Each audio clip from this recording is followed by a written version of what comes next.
মহাভারতে ধৃতরাষ্ট্রের 100টি পুত্র ছিল আর পাণ্ডুর মাত্র 5টি পুত্র ছিল।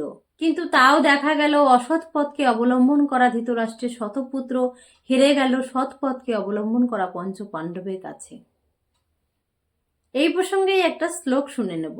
বড় মেঘ গুণী পুত্র ন চ মূর্খ শতান্যপি একশ্চন্দ্রস্তমোহন্তি ন চ তারাগণোপি চ।